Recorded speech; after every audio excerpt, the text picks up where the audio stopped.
Hey everybody, thanks for watching. Thank you to my subscribers, and so let's just get to it. Here's all the proof you guys are going to need. I'm going to prove that the economy is going to collapse. I'm going to prove how the New World Order does absolutely have every intention of killing us. I have proof, or I'm going to prove how World War III is on its way. I'm also going to prove how the RFID chip is on its way. So let's just get to it, because I only got 15 minutes to go through all this crap. So here's Iran. Storm of global awakening targets Western hegemony. This was, oh by the way, this was yesterday. They did this yesterday. Iran president said. Iran's President Mahmoud Ahmadinejad has warned of the emergence of a huge storm of global awakening that aims to put an end to the hegemony of the Western powers. Speaking at the Saturday assembly of hundreds of thousands of Iranians marking the 33rd, gotta love that, 33rd anniversary of Iran's Islamic Revolution in the capital city of Tehran, Ahmadinejad called on the Western powers to take heed of the world's nation's demands against the backdrop of the spreading popular movements against the globe. And he insisted that the world is in need of a new order, and he attributed all the world's problems to the U.S. domination in Israel's existence.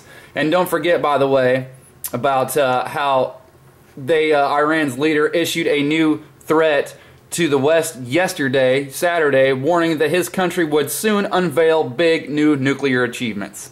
So there's World War III on its way. Okay, next. You ever heard of this place? This place is called Yucca Mountain. Okay, let me try to zoom. It's called Yucca Mountain. It was supposed to be a nuclear waste repository. Now let's zoom in here and read what this little highlighted part says. It was approved in 2002 by the United States Congress. However, under the Obama administration, funding for the development of Yucca Mountain waste site was terminated, effective with the 2011 federal budget passed by Congress on April 14, 2011. The USGAO stated that the closure was for foreign policy, not technical or safety reasons. The issues this leaves United States citizens without any long-term storage site for high-level radioactive waste currently stored on-site at various nuclear facilities around the country. Now, why is this important? Watch this video that proves that the New World Order has absolutely every intention to kill everybody. Nuclear waste is because the vast majority of nuclear waste stored here is Department of Defense and Department of Energy waste that was used to develop our nuclear weapon systems during World War II. There are 57 million gallons of nuclear waste on site, mostly in large tanks of 750,000 to 1 million gallons each. The waste is stored 10 feet underground. Oh, don't worry, it'll zoom in so you can see. The camera will zoom in, not mine, but the camera will zoom in so you can see what this guy's talking about. He's just saying, we have this Yucca Mountain that's in the middle of nowhere, 100 miles from the Colorado River. It's 1,000 feet above the water table. The waste could be stored 1,000 freaking feet underground, but we have all these other nuclear freaking reactors and all these other nuclear waste sites that you'll see are an absolutely dangerous. You'll just see it's plans to kill us. You'll see how they have planned to kill us, because this is, watch, just watch. Waste is 250 feet above Sorry, the water I'm just table. pissed off. And the waste is 1 mile from the Columbia River. There you go. And, which is not listed there, some of that waste is leaking from the tanks. So let's compare it to the site that we have decided by law to establish, which is Yucca Mountain. Yucca Mountain has currently no nuclear waste on site. The waste would be stored 1,000 feet underground.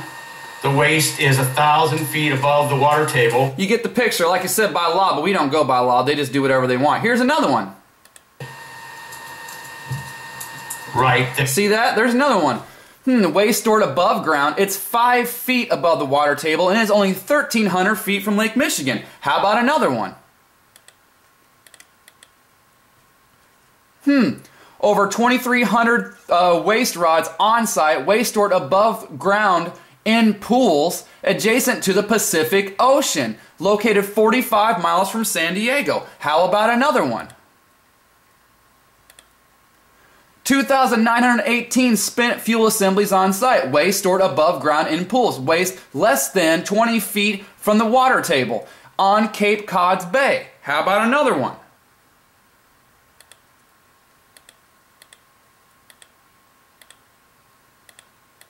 Oh, there's not a good zoom in on this one, I guess. But you get the picture. Here's another one. This is from Idaho National Lake. Waste is 50 miles from Yellowstone National Park. 500 feet above water table. Waste stored above ground and in pools. So, you know, there you go. So why are all these nuclear reactors all adjacent to big bodies of water? All this stuff is stored right above the freaking ground. Why is it not in Yucca Mountain in the middle of nowhere, 100 miles from anything? It's in the desert, by the way. This is in the desert. Why was this terminated?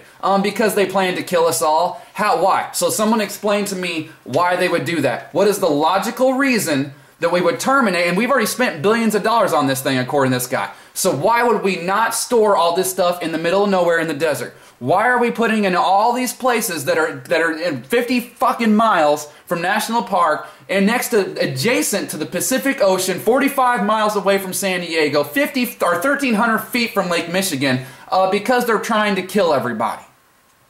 Okay, here's the RFID chip on its way. All you need is, here you go, here's the RFID chip, all because the teenagers are going to think it's awesome because Facebook is great. Here we go. Bringing the virtual world of Facebook into the real world of the village. Every village guest received a wristband holding an RFID microchip that contained their Facebook username and password. On each village attraction, we attached an RFID microchip capable of collecting the user's data and sending it directly back to Facebook, creating a real-time sharing experience for the guests with their Facebook friends. Oh, yay! It'd be so cool! Full of excitement, used the wristband non-stop. In addition, the wristband was also used to auto-tag the teenagers in pictures that were uploaded to Facebook online. The experience moved from the world of Facebook into the real world and returned to the virtual world in full capacity. Oh, it's so fun. I can't wait till. Why couldn't they just, you know, it'd be so cool if they took that chip and just put it inside us so we wouldn't have to even wear any kind of wristband. Then we could just automatically upload our stuff to Facebook and blah, blah, blah. How sickening is that? Okay, now let's go to how our economy is going to collapse. Record 1.2 million people filed the labor force in 1 month. That was in January. Labor force participation rate tumbles to fresh 30-year low. Okay? Here's this whole article. I'm going to post all these links below. Here's this whole article about how our labor force is that I just read you the article or the headline, so I don't need to break it down for it. Okay. Is Obama creating a nation of dependents? Yes, he is. Let's see here. The amount of money the federal government hands out in direct payments to individuals steadily increased over the past 4 decades, but shot up under Obama, climbing by almost $600 billion, a 32% increase. According to the Census Bureau, 49% now live in homes where at least one person gets a federal benefit, and that's up 44% the year. That's up from 44% the year before Obama took office. Food stamps this year, more than 46 million. 15% of all Americans will get food stamps. That's 45% higher than when Obama took office, and twice as high as the average for the previous 40 years. Okay, now why is that important? Because let's go to this here. Oh, and by the way, the U.S. economy grew last year grew by 1.7%. That's it. That's how much we grew as an entire nation. We grew by 1.7%. Now, you just saw how we're handing out sick amounts of money to everybody. So if we're handing out all this shit, how the hell, and we're growing by 1.7%, how are we going to do anything? Okay? And here is, okay, this is Greece. This is the proof that Greece is going to go boom, boom. Okay? Here is the Greek, the cost of the combined Greek bailout just rose to $320 billion, okay? Merely, let's see. Okay, the total explicit cost of all Greek bailout funds to date are now totaling $320 billion. Merely the ratio of the Greek loan in possession, or I'm sorry, that's all in parentheses, the Greek loan has reached a whopping ratio of 136% debt to GDP. So, which means that if every dollar in assets generating $1 in GDP were to be liquidated and Greece sold off entirely in part of whole to Goldman Sachs, there would still be a 36% shortfall. Meaning, which I'm sure you guys know what this means, but just in case you don't. So they already, by default now, assuming this even happens, because this bailout keeps failing, just like it did the first time. It was called a Greek bailout, then it was called the EFSF, then it was called the LTRO, and now it's called Troika. So by default now, because of all these bailouts, they owe more than what they make. Now, why is that important? Because I just read to you how we are a nation of dependence. Now, look at this. This next U.S. presidential campaign, $24.1 trillion in debt, or 138.9% debt to GDP. In 4 years, at February 2016, America will have $24.1 trillion in debt, about $9 trillion more than it does now, on $17.4 trillion in GDP, for a gross debt to GDP ratio of 138.9% debt to GDP. And this $17.4 trillion in GDP, that's bullshit, because I just showed you, if we're having people drop out of the labor force at record numbers now, we're not growing at all. Our national GDP now is like $15.5 trillion. Where the fuck is an extra $2 trillion going to come from? It's not going to come from anywhere. So that's even a generous number. So really, I would go as far as to say that we're going to be 150% debt to GDP. So there you go. That's how we're going to collapse. Now let's look. What happened on Friday, shall we?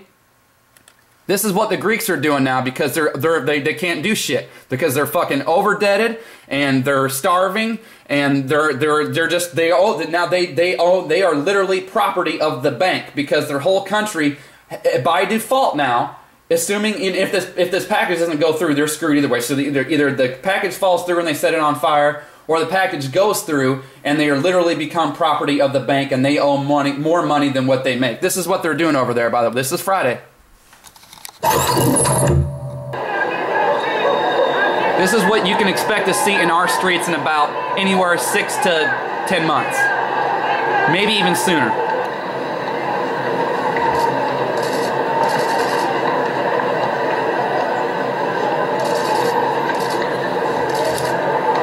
So you get the picture.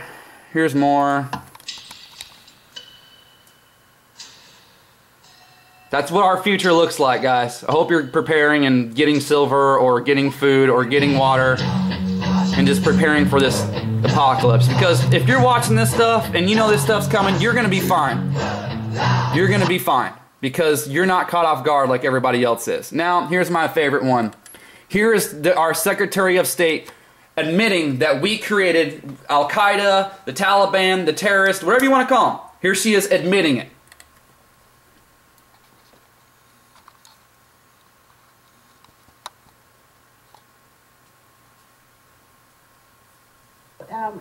So if you think if we walked away from this, didn't give them money today, it would be worse for us from a security standpoint. I do. We're building a relationship that just did not exist. I said in our last trip when you were with me that we had a huge trust deficit, in part because the United States had, to be fair, we had helped to create the problem we're now fighting. Because when the Soviet Union invaded Afghanistan, we had this brilliant idea that we were going to come to Pakistan and create a force of mujahideen, equip them with Stinger missiles and everything else to go after the Soviets inside Afghanistan. And we were successful. The Soviets left Afghanistan, and then we said, great, goodbye, leaving these trained people who were fanatical in Afghanistan and Pakistan, leaving them well armed, creating a mess, frankly, that at the time, we didn't really recognize. We were just so happy to see the Soviet Union fall, and we thought, okay, fine, we're okay now. Everything's going to be so much better. Now you look back, the people we're fighting today, we were supporting in the fight against the Soviets. How about that? You don't say we're fanatical. How about are fanatical? Like the hundreds of thousands of people that fucking Iran was talking to, or Ahmadinejad was preaching to yesterday, chanting death to America, death to Israel, saying, hey, we need a new order and capitalism's going down. And yep, how about that? So there's your proof, guys, of pretty much everything that's going on. Anybody wants to just say that all this shit's going to go away, no big deal, then ask them to prove I want evidence. I want a good logical reasoning why the nuclear reactors and all that nuclear waste is in the places that it is. Why is it not in Yucca Mountain? Why is it all adjacent to big, huge bodies of water? Why is it only miles away from Yellowstone National Park, miles away from San Diego, 1,300 feet from Lake Michigan? That's it. That's all I want. As far as I'm concerned, that's all the evidence. I don't need any more evidence anyway, because if you don't buy into this stuff, then good for you, because then you need to teach me something I don't know, because maybe I could sleep better at night. Anyway, like I said, we're gonna be okay if you know about this stuff and if you're watching. You'll be fine. So thanks for watching, guys. Sorry, hope you liked the video, but sorry.